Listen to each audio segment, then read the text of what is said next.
Hello বন্ধুরা, আপনি কি জানেন এই পৃথিবীতে এমন একটি জায়গা আছে যেখানে এত টায়ার জমে আছে যেগুলো মহাকাশ থেকেও দেখা যায়। আর এটা কিন্তু কোনো সায়েন্স ফিকশন সিনেমার দৃশ্য নয়, এটা বাস্তব এবং ঘটছে আমাদের এই পৃথিবীতে। একসময় এই টায়ারগুলো ছিল গতির প্রতীক, কিন্তু আজ তারা হয়ে উঠেছে মৃত্যুর ফাঁদ প্রকৃতি, প্রাণী আর মানুষের জন্য।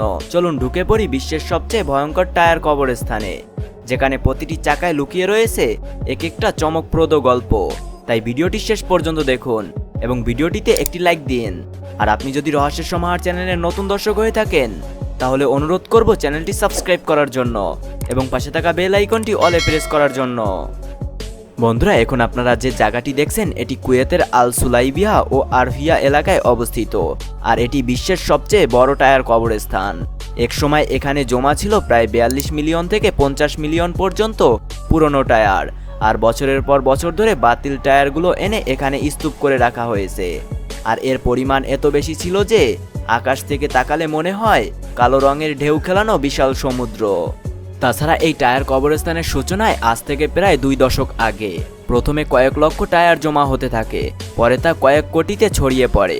কুয়েত একটি ধনী দেশ, কিন্তু জনসংখ্যার তুলনায় এখানে গাড়ির সংখ্যা অনেক বেশি। তাই গাড়ির টায়ার বদলানোর পর সেগুলো ফেলার কোনো কার্যকর পদ্ধতি ছিল না, ফলে সরকার একটি নির্দিষ্ট এলাকায় এগুলো জমা করতে থাকে। কিন্তু সময়ের সাথে সাথে এই জমা হওয়া টায়ার হয়ে দাঁড়ায় এক ভয়ঙ্কর পরিবেশগত সমস্যা।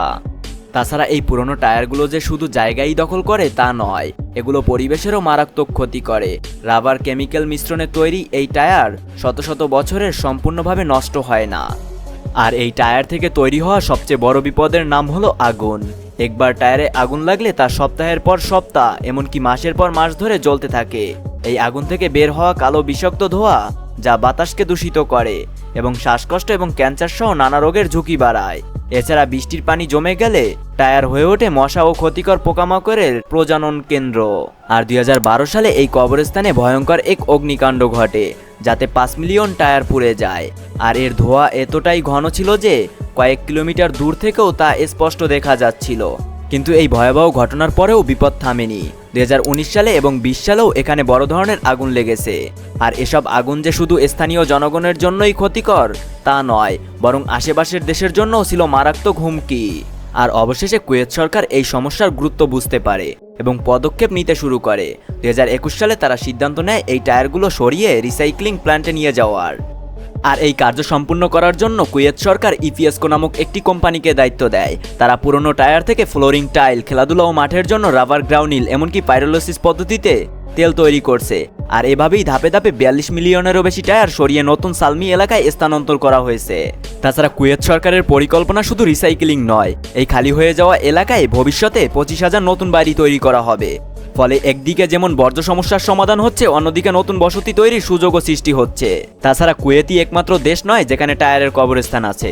কুয়েত ছাড়াও বিশ্বের বিভিন্ন দেশে টায়ারের কবরস্থান রয়েছে, যেমন যুক্তরাষ্ট্র, কানাডা, যুক্তরাজ্য, সব জায়গায় পুরনো টায়ার জমে ভয়াবহ আকার ধারণ করছে। আর এসব জায়গায়ও ভয়ঙ্কর টায়ার আগুনের ঘটনা ঘটছে, যা বছরের পর বছর ধরে জ্বলছে এবং ব্যাপক ক্ষতি করছে।